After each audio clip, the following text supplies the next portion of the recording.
Who doesn't love a good biryani? I love to make chicken biryani and mutton biryani, but when we want something easy, something simple and meatless, we love to make this egg biryani for family dinner. Trust me, this egg biryani is just as flavorful as the meat counterparts. Hard-boiled eggs are cooked in a spicy masala gravy, then layered with rice and then cooked to perfection.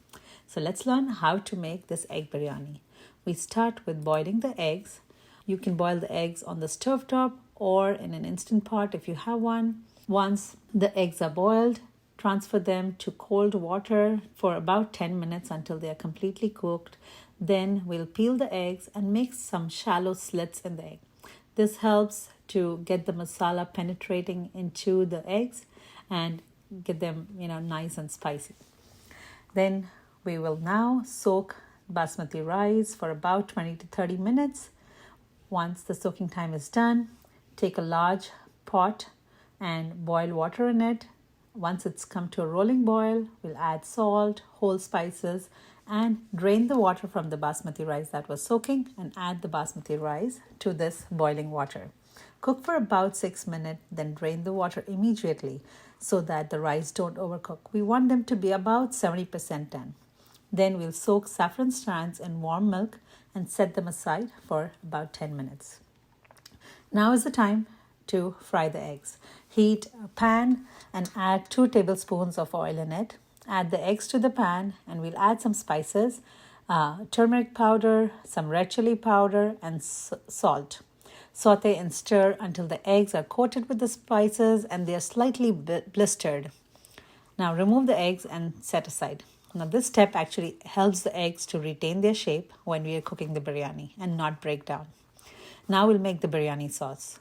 In a large saucepan or in a Dutch oven, heat oil and then we'll add the cumin seeds and let them sizzle. Then add sliced onions and saute for about 8 to 10 minutes until they're golden brown. Keep stirring at regular intervals while you're sauteing the onions.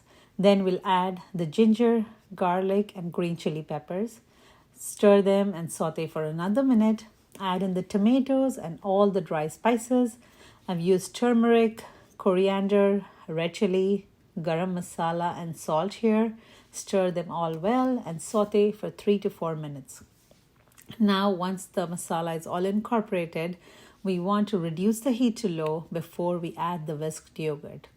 This will help the yogurt to not break down and separate and incorporate it well into the gravy.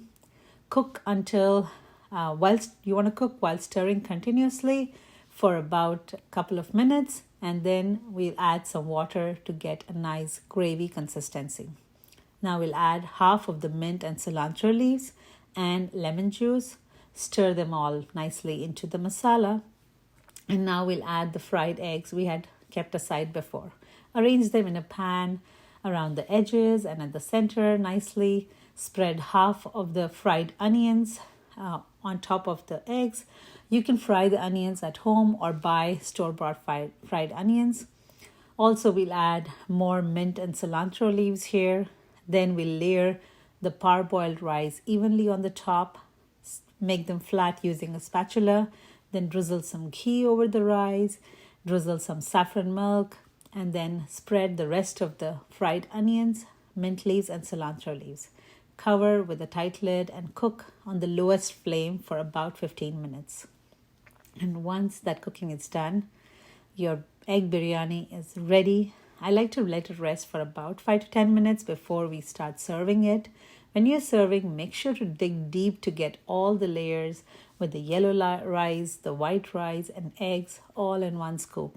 Garnish with more fried onions and cilantro leaves and serve this biryani with raita and some cucumber salad. So good. I'm sure your whole family will love this egg biryani.